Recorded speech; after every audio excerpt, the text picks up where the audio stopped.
Muy, pero muy buenas noches. Esto es Vapores y Vaperos, transmitiendo en vivo, en directo y a todo color. Y claro que sí, aquí estamos, como siempre, cuando nos juntamos, pasándonos muy bien.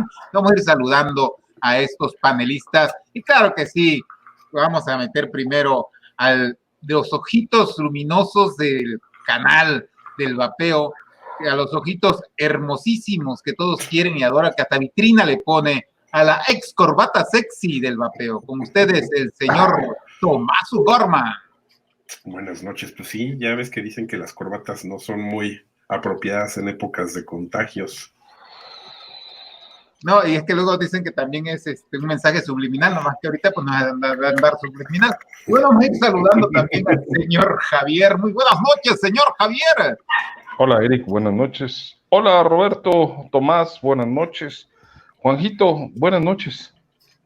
Y bueno, como ya saben, a la leyenda y que todavía existe, la leyenda viviente de la alquimia mexicana, uno de los primeros liquideros en México, el doctor Amuri. Muy buenas noches. Buenas noches a todos, buenas noches, hermanitos.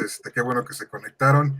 Dice acá, mi querido Ed Vapor, sí, el día de hoy les vamos a enseñar la manera correcta de extraer líquido sinovial de las rodillas para que puedan engrasar desde la puerta de su casa hasta la antenita de Wi-Fi que tiene ahí su modem. Y bueno, vamos a dejarlo con, sí, el abogado de la mafia del poder, el que todos odiaban y ahora todos aman. Con ustedes, Juanjito Lee. Hola a todos. Creo que está mi conexión medio jodida, ¿no? No, escucha bien. Es que yo me veo todo como retrasado. No mental, sino retrasado en movimiento. ¿Cómo están? Bien, hermano, bien. A ver, déjame verte. No, güey, ¿te ves bien? Sí, me veo bien. Entonces es nada más mi computadora, así se ve rara. Es que ahora estoy en la cama y pues, se calienta la computadora de que está en el colchón. Pero bueno, pues ahí está. Qué presumido, hasta la computadora calienta. Vámonos, ¿eh? Y bueno, pues estaba pendiente alguna explicación muy ad hoc a lo que está pasando con estas investigaciones y esta teoría hipotética de el beneficio que puede tener la nicotina como protector en contra del coronavirus. Y pues la semana pasada que el doctor había preparado todo su speech, pues finalmente no llegó. Pero bueno, pues no pasa nada. El día de hoy te toca. Ok. Pero antes vamos a ver qué están vapeando. Empiézale, Tomás. Pues traigo varias cosillas aquí. Siempre el Eureka de ProVaping. Aquí traigo uno de menta con igual el Kaifun Light. Y aquí estoy probando uno del Doc que se llama Pecan. Está bastante bueno. Gracias. En el, ¿cómo se llama esta cosa? En el Squape S. Con el Fury. Ok. Muy bien, Tomás. Eric, ¿tú qué estás vapeando el día de hoy? Pues yo estoy con mi legendario Tesla Invader 3 y mi Genesis RDTA de Coilmaster. Estamos con Tabacón, de lo que estamos vapeando, y también estoy con este NX100, que ya está todo madreado, pero mira, no se echa para atrás. Y con mi Daimon, que es Mautulum, estamos vapeando aquí el Cucho Fresh en sales de nicotina. Súper bien. Javi, ¿qué estás vapeando el día de hoy? Acá en mi Knuckles de BCB Mods en madera, con este tango, estoy vapeando y deleitándome con una cocinera del patrón. Una agüita de horchata, de melón, que ay Dios. Felicitaciones al chef, caray. Eso. Y por acá con mi Octane, Fueled Mods y un Venus, estamos vapeando Royal del Dr. Muro, tabacazo. Súper bien, gracias, Javi. ¿Y tú, Amuri? Estoy con mi bebito de siempre, ya saben, el chiquitín, con ya las últimas recargas del Crave. la ociosidad me hace vapear más, güey. Tengo como 3 días con él. Súper bien. Bueno, pues yo el día de hoy estoy vapeando con un IPEN 3 de Vibe. Y a este le pusimos el día de hoy pay de limón de B-Liquid. Ahí está. Alguien quería que les dijera cómo cambiar la resistencia a esta cosa, ¿verdad? Ajá. Bueno, lo hacemos para el programa que entra. La próxima Ok. semana, ¿te late? Sí. Órale. Lo que sí puedo adelantarle a quien me lo preguntó por si está viendo es lo fácil que es recargar el cartucho. Entonces, la primera vez quitarle la tapa está un poco complicado porque viene bien apretada. Pero bueno, como ya lo he abierto muchas veces, pues nada más así con la uña. Esta es la tapa, ¿sí? Tiene un pin ahí. Y acá tiene un agujerito donde va ese pin. Se va a ver todo mengambreo porque está todo lleno de líquido. Exactamente donde este pin va, de donde lo sacaste, ese agujero llega directamente al depósito. Entonces, si lo que quieres es recargarlo de líquido, le quitas la tapa, le pones la punta en el agujero donde va este pin y por ahí lo rellenas y ahí te agarra otras 3, 4 tanques en los que pues te va a seguir funcionando súper bien, porque la resistencia y el algodón pues todavía van a estar funcionando bien, 3 o 4 tanques. Entonces, bueno, por vía de mientras, ahí está cómo recargarlo y si quieren la semana que entra, les digo cómo poner una resistencia. ¿Okay? Excelente. Ahí está mi pay de limón. Y por acá en este pasito estoy vapeando Mango Sweet de Smoking Bullet. Ahí está. Este líquido sabe bastante bueno, pero pues ya saben, los líquidos dulces, ¿qué hacen con las resistencias? Las desmadran. Sí, o sea, pobre pasito, le tengo que cambiar la resistencia cada 2 tanques, o sea, sí, las deja, pero negras. Entonces, bueno, pero pues está tan dulce que pues sabe bueno. Muy bien, pues ahora sí, arráncate, doctor. ¿Qué nos tenías preparados para la semana pasada, pero que será el día de hoy? Tenía hartas cosas preparadas, pero no traje nada, güey. Puta madre. No, no es cierto, güey, espérame.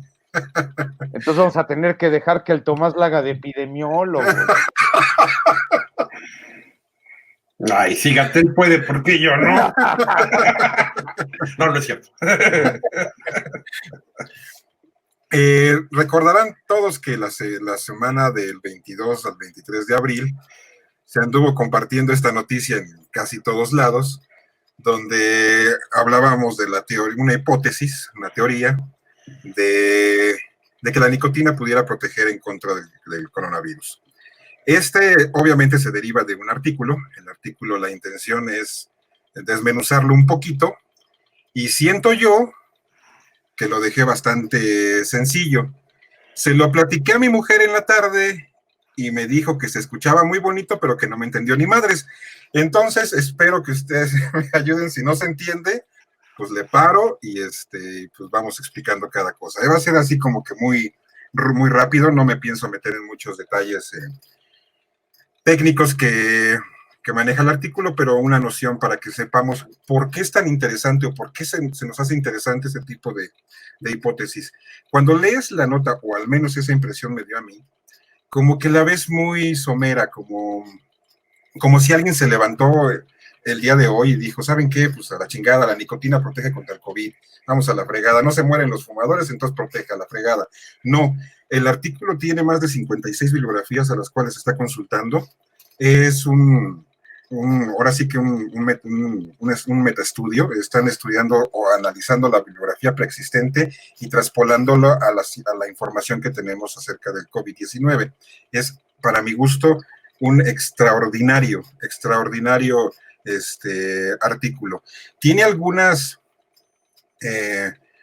pequeños puntos que platicando con dos de mis amigos, uno que es urgenciólogo y el otro que es médico internista, me lo comentaban de que algunas cosillas pueden no ser tan como las menciona la hipótesis, pero bueno, sigue siendo una hipótesis, sigue siendo un planteamiento que está muy bien fundamentado y eso es lo que les pensamos platicar.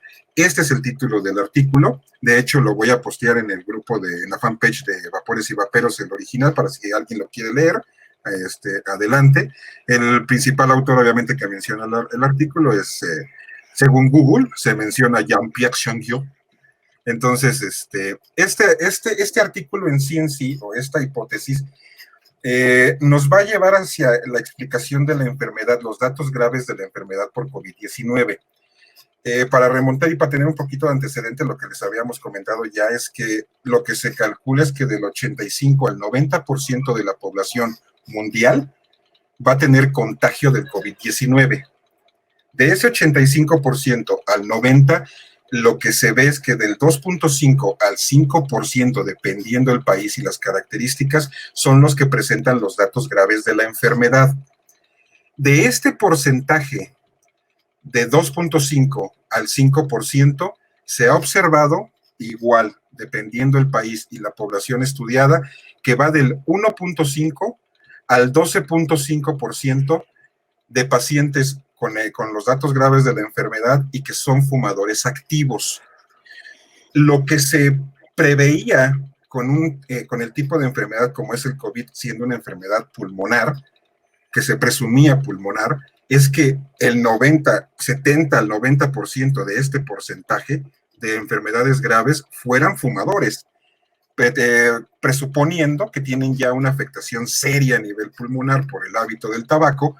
Esta estadística debería estar llena de fumadores, diabéticos, obesos, etcétera, etcétera. Pero lo que se ha visto es que el 1.5 al 12.5 son solamente fumadores activos con estos datos. Esto es lo que origina el estudio de estos metadatos, de estas bibliografías, para ver por qué una enfermedad pulmonar no está llevándose al traste a toda la población fumadora. Lo que nos habla el artículo como tal es que esta enfermedad, si bien es una enfermedad pulmonar, si de repente te tartamudeo, perdón, es que a veces me emociono, esta enfermedad pulmonar, de lo que se caracteriza principalmente, hay muchos rasgos de esta infección, pero hay dos en específico que son muy patognomónicos, muy característicos en los datos graves de la enfermedad, que son los trastornos neurológicos o psiquiátricos, en específico la anosmia, que es la pérdida del sentido del olfato.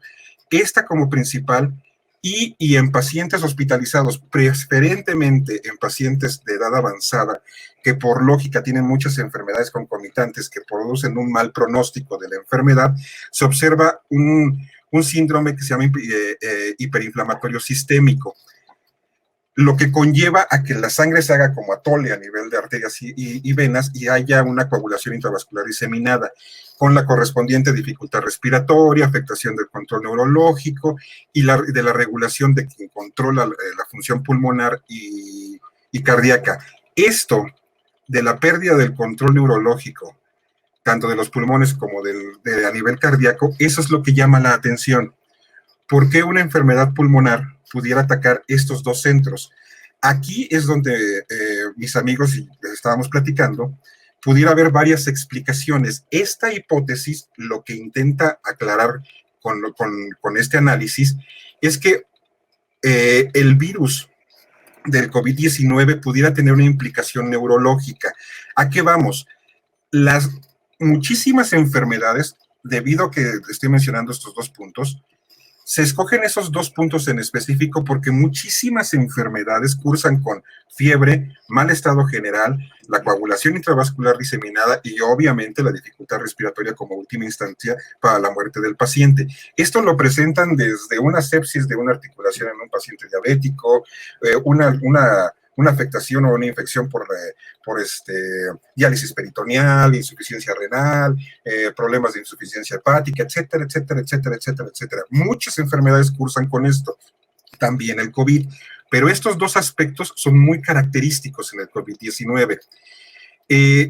Algo muy desconcertante que menciona el artículo es que la presencia de anosmia como primer dato en pacientes con enfermedades graves es muy relevante. Lo primero que anuncian estos pacientes es la pérdida del olfato. No de que te huelan poco las cosas, sino que de plano no percibes ningún olor. Eso es lo que le llamó la atención. Por ello se da esta teoría y presuponen que para haber una afectación, para dar la anosmia, tiene que haber dentro de la fisiopatología la interacción del virus con el sistema nervioso central. Hay que recordar que el COVID-19 pertenece a la rama de los virus del coronavirus. El coronavirus lo conocemos desde hace muchísimo tiempo, hay muchísima bibliografía acerca de ellos, tanto en animales como en humanos. El virus actual se llama SARS-CoV-2. El SARS-CoV-1 ya se ha estudiado, ya se ha identificado, se ha hecho varias pruebas, algunas cosillas siguen todavía por ahí, en algunas cosas incierto, pero lo que se ha visto es que es muy parecido el virus del COV-1 al COV-2 o al COVID-19. Una de las particularidades más reconocidas entre estos dos son unas proteínas que tienen alrededor de la capsulita que está conformado el virus, que se parecen al COV-1. El COV-1 ya se ha documentado en muchos artículos que tiene una participación a nivel del sistema nervioso central muy amplia, que de hecho su diseminación y parte de la patología adversa, o sea, de que lleve a que se agrave la enfermedad, es exactamente este efecto neurológico que conlleva la insuficiencia respiratoria. De hecho, para poder mencionar algo así, en el 2020, basándose en una bibliografía, la misma teoría, menciona que ya se demostró que los coronavirus a los que pertenece el COVID-19 no limitan su presencia al tracto respiratorio como se pensaba en un inicio, sino se ha demostrado ya con evidencia científica, que invaden el sistema nervioso central y de hecho que tienen una acción neurotrópica, que significa que les encanta irse al sistema nervioso central. Tienen una afinidad muy alta por toda esta parte, tanto en las neuronas como lo que conforma la estructura del cerebro, que hagan de cuenta de una casa serían las paredes y los muros y los castillos, que se llama glía. Toda esa zona es muy afecto el COVID-19 a irse a esas zonas. De hecho, en el 2018, en este estudio, se correlaciona la nicotina, para darle pie a lo que estamos hablando, a la nicotina con esta enzima, que es la enzima convertidora de angiotensina 2. No se enrollen mucho en los términos, simplemente se vio que esta relación entre la nicotina y esta enzima se ha visto en enfermedades cardiovasculares y pulmonares, que puede interactuar de forma satisfactoria en este tipo de evoluciones de las enfermedades, debido a que esta enzima se encuentra en pulmones, intestino, riñones, testículo, músculo cardíaco y obviamente el sistema nervioso central. En el cerebro la enzima convertidora la hace. De hecho, en varios videos de YouTube he escuchado que los virólogos hablan mucho del ACE. Eso es a lo que se refiere la enzima convertidora de angiotensina. Está totalmente a nivel del sistema nervioso central. Lo que propone este estudio es que el mecanismo de entrada de este virus es por medio de la vía aérea. De ahí se pega a la mucosa del tracto respiratorio alto, llega al nervio olfativo y de ahí se traslada a todo el sistema nervioso central. Debido a este tipo de teoría, a este tipo de evolución del virus y cómo entra, es por lo que se ve, o ellos alegan que se ve que el 88% de los pacientes con la enfermedad grave muestran datos neurológicos como dolor de cabeza, náuseas, mareos y estas dos, alteración de la conciencia y fiebre resistente a tratamientos. Estos dos datos son muy conocidas por todos en la literatura médica, porque enfermedades virales son los dos principales datos que te dan. Cuando tienes una enfermedad viral en el sistema nervioso central, esos son los dos primeros datos que te arrojan. Y de hecho, tan es así que este virus, a partir del primer dato, que es la anosmia, hasta que empieza la dificultad respiratoria y el deterioro, obviamente, de la calidad de vida del paciente, pasan de 6 a 8 días, correspondiente en este estudio, desde el 93 que es el tiempo que pasaría normalmente el virus en trasladarse desde el nervio olfativo hasta el sistema nervioso central, hacer toda la cadena de inflamación y provocar un deterioro en el sujeto. Desde el 93 se saben estos datos, de 6 a 8 días. Por lo tanto, lo que se ha visto en medicina basada en la evidencia, que es en la clínica de atención a pacientes con COVID, es que este mismo periodo se repite. Por lo tanto, hay muchos datos como para pensar que en efecto el virus ingresa por el nervio olfativo y progresa hasta el sistema nervioso central. Otra cosa interesante que menciona la hipótesis es que el virus de la rabia, un virus bastante conocido, tiene proteínas en su cápsula, que imagínensela como si fueran los pelos del virus. Esos pelillos, esas proteínas que están en la cápsula son extraordinariamente parecidas con las que tiene el COVID. Y el virus de la rabia utiliza para fijarse a estas neuronas los receptores nicotínicos de la acetilcolina, o que va a estar abreviada en todo lo que les voy a platicar como de esta forma, receptores nicotínicos de acetilcolina. Utilizan estos receptores para poderse fijar, para poderse identificar con la neurona y poder a través de ella trasladarse hasta el sistema nervioso central. Esta parte, esta adherencia a este receptor, en esta teoría, es lo que le da tanto auge, tanto interés. Estos receptores de nicotina también son bien conocidos y se encuentran tanto en el sistema nervioso y en todos los órganos que les mencioné, pulmones, riñones, etcétera, etcétera. Cuando el virus ingresa al cuerpo y se pega a estos receptores, uno de los nervios principales que están alterados en esta función es el nervio vago, porque hay muchísimos, pero en pocas palabras, el nervio vago es el principal que se afecta. El nervio vago es uno de los principales que intervienen en esta respuesta automática inmunológica inflamatoria del cuerpo ante una amenaza. Al momento de estar pegados en este receptor, lo que hace el virus es evitar que haya un adecuado control de todas esas medidas inmunitarias. Para dar un ejemplo más práctico, es como si hubiera una respuesta automática de la policía y en lugar de que hubiera un comandante que estuviera mandando las patrullas a donde se necesita, de repente tienes patrullas, tienes tanques de guerra, tienes zombies, tienes ejércitos, tienes balas por montones en cada una de las calles de tu colonia. Va a llegar un punto en que todos hacen chiras, todos hacen un desastre entre ellos y no hay una respuesta adecuada. No se logra limitar la infección y lo único que se logra es hacer una coagulación y el deterioro de todos los órganos. Por ponerlo de una forma muy, muy general, en sí, lo que va degenerando es esto, que es el factor de necrosis tumoral, que es toda esta respuesta, toda esta cascada de acción inmunológica. Todas estas citocinas que se le llama de forma genérica, es lo que produce esta coagulación intravascular y para ello quiero enseñarles, déjame encuentro el explorador, espérame un segundo, déjame enseñarles una placa que se las enseñé yo a ustedes la semana pasada.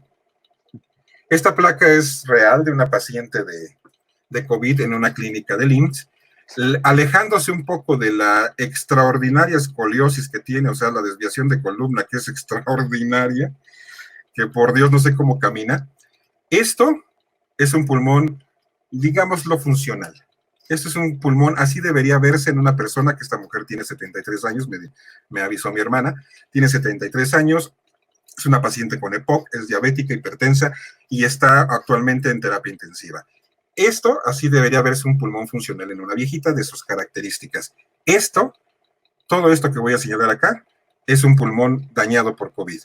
No solo está colapsado parte del pulmón, sino además, todo el pulmón, en una tomografía se observa, está llena de coágulos. Está completa y absolutamente rellenita de coágulos. Todos los vasos a nivel del pulmón están coagulados. De hecho, la paciente, si no mal recuerdo, falleció el domingo pasado. Pero esto es lo principal que se observa con el COVID. Este tipo de datos, si no es a nivel pulmonar, es a nivel cardíaco, en que se ve igualito que aquí, se ve acá. Haz de cuenta que estás viendo un cinturón de cuero, completamente friable, completamente duro, completamente disfuncional el corazón. Entonces, eso es lo que observamos. Y lo que nos dice esta teoría, que les vuelvo a poner la pantalla,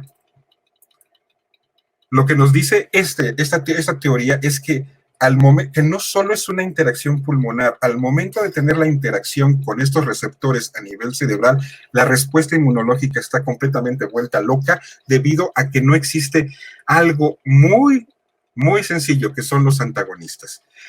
Ahora, ahorita llego ahí. En el 2012, lo que se ve en un estudio es que cuando hay una afectación en el nervio vago, que ya les había yo mencionado, en pacientes con diabetes y obesidad mellitus, o sea, pacientes obesos y con diabetes descontrolados, se observa que hay una alteración de la inflamación debido a la alteración del nervio vago. O sea, estas personas, estos pacientes con obesidad y diabetes ya tienen un problema con el nervio vago.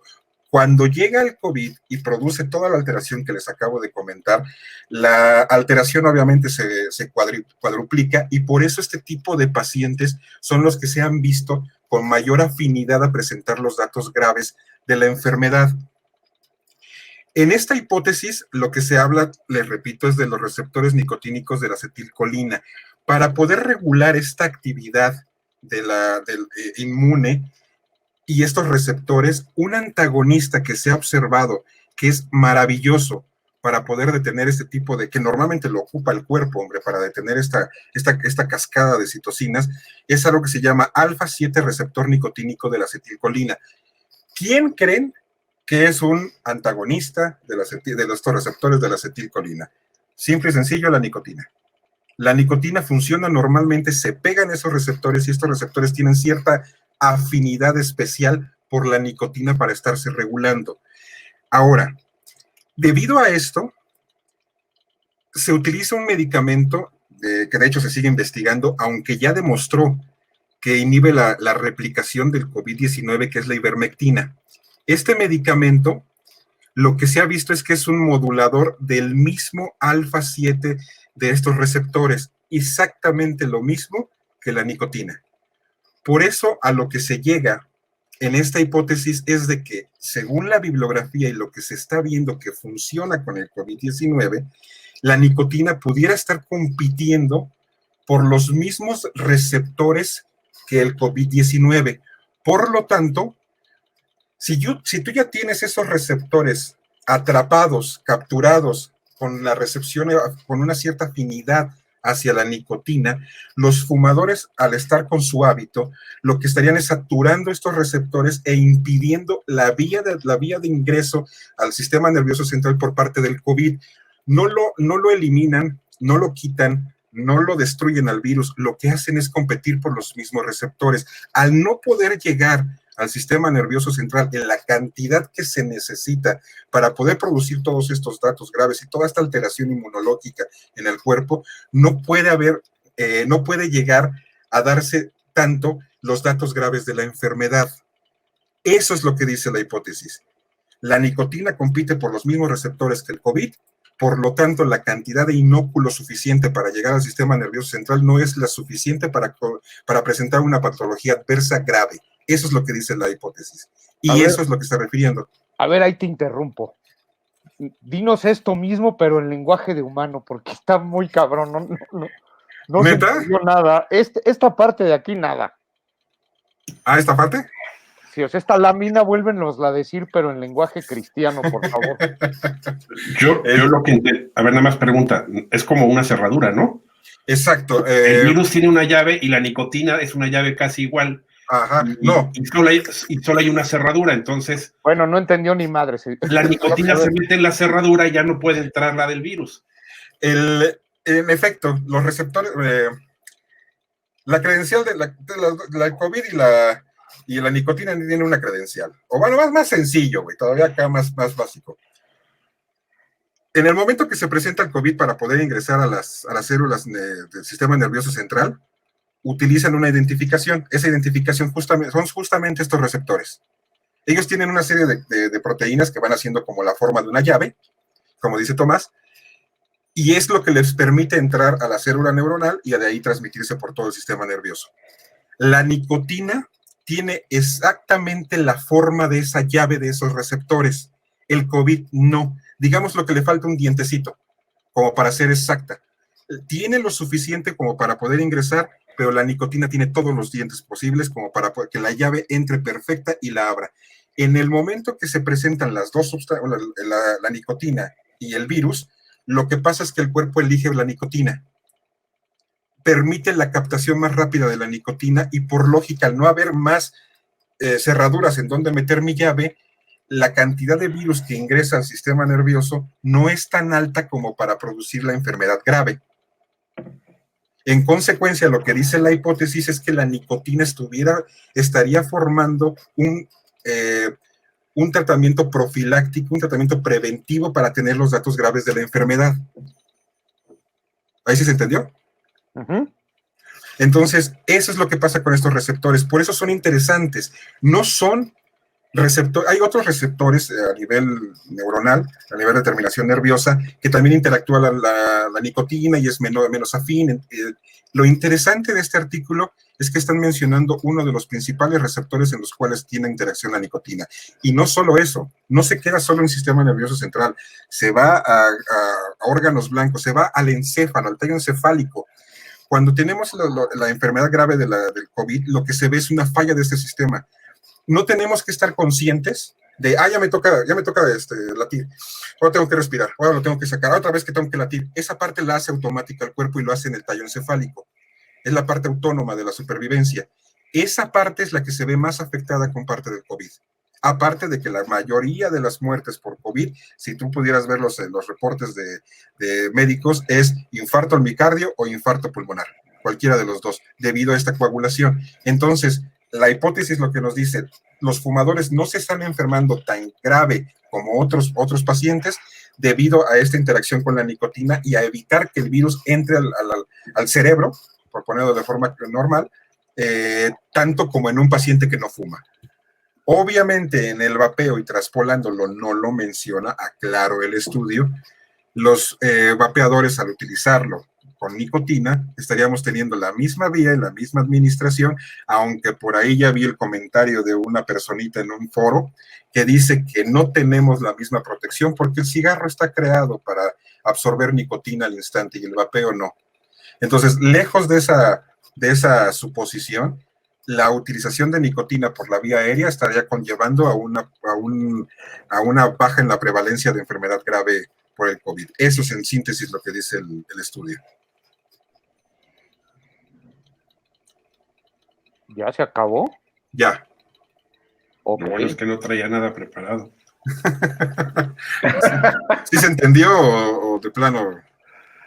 De hecho, hay una pues no sé, investigadora científica, como que sea, se llama Eliana Goldberstein, que está en Nueva Zelanda, que también lleva ya un buen rato tuiteando estos temas de la nicotina, y ella lo que sugiere es que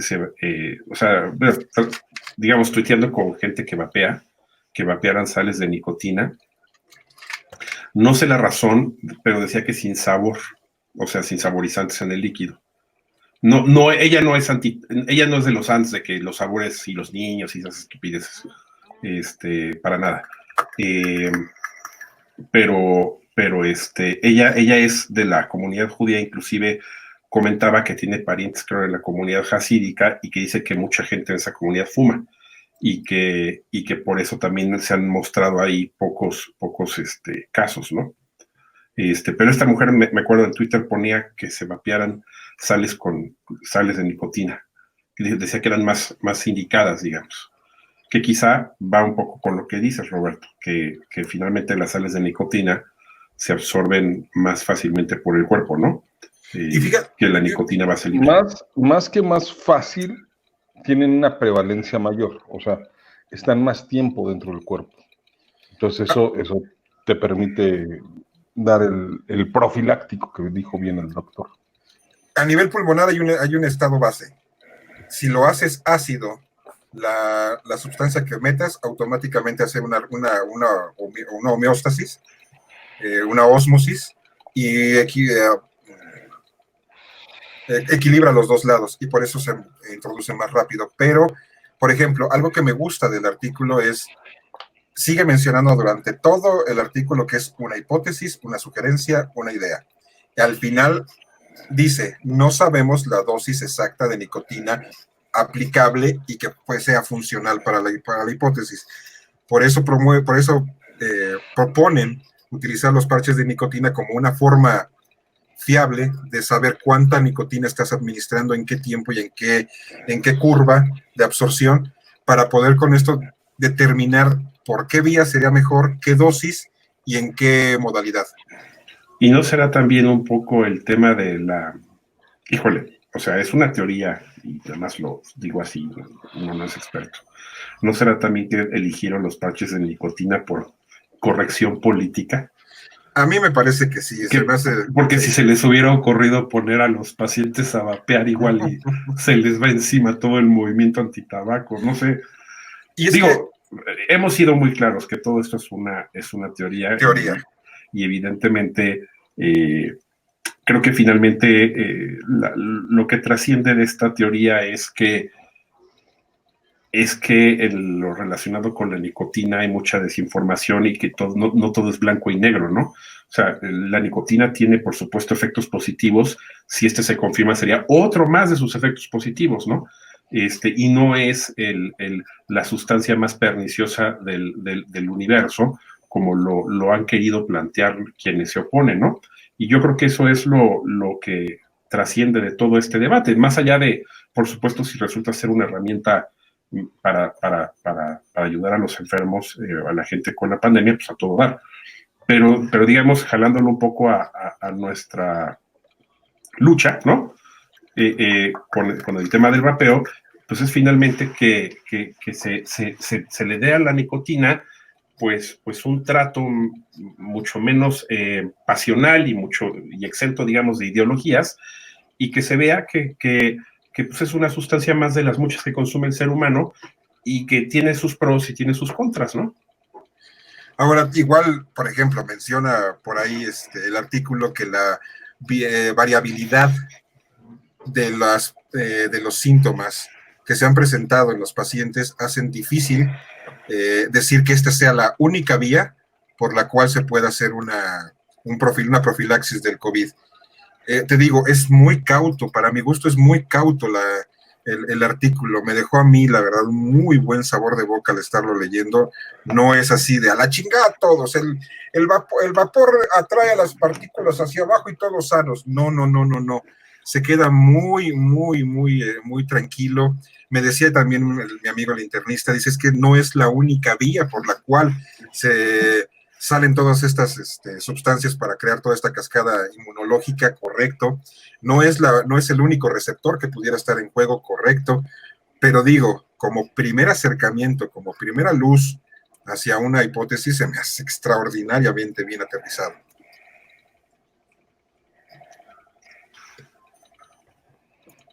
Pues no deja de ser un tema interesante, ¿no? De hecho, voy a ponerlo de una vez el artículo por si alguien quiere leerlo, le interesa. No, no tienen por qué andarme creyendo lo que yo digo. Pueden leerlo ahí directamente en la fanpage de... Bueno, y también está el de Farsalinos, ¿eh? El de Farsalinos.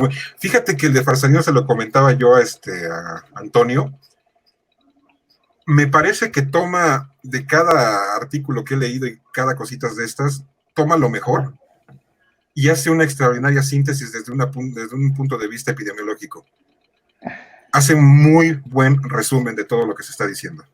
Es imperdible también el de Farsalinos. Ok. Pues muy interesante. Por vía de mientras, dentro de los grupos de vapeo a los que yo pertenezco, pues no estoy enterado todavía de nadie que le haya dado COVID. ¿Alguno de ustedes está enterado de algún vapero que le haya dado COVID?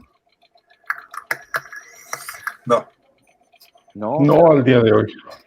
No. Pues qué bueno, la verdad. Ahora sí que no somos tantos y que se anden petateando por otra cosa diferente, pues está de la chingada. Y bueno, otra cosa, antes de pasar a otra cosa, pues muchísimas gracias al doctor Amuri por preparar esta presentación que nos ilustra a todos de la situación, porque bueno, ya saben que los medios de comunicación son muy dados a nada más decir las cosas muy a la ligera, ¿no? O sea, si bien es cierto que hay estudios que se están haciendo, si bien es cierto que hay alguna noción de que la afirmación de que la nicotina puede servir como protectora existe, pues tampoco es así tan tajante como lo ponen en los titulares, ¿no? Porque los titulares siempre ponen así de, se encuentra que la nicotina protege en contra del COVID, así tal cual, ¿no? Y bueno, se tiene alguna idea de que esto es verdad, pero no es una afirmación absoluta todavía porque los estudios todavía no dan para eso. Entonces era interesante que nos dieras una explicación más desde la perspectiva médica para que tengamos más claro cómo está el panorama. Ahora, en conclusión, si me equivoco, dime, en conclusión es, el estudio de que la nicotina puede servir como protector en contra del virus no está basado solamente en estudios clínicos actuales, sino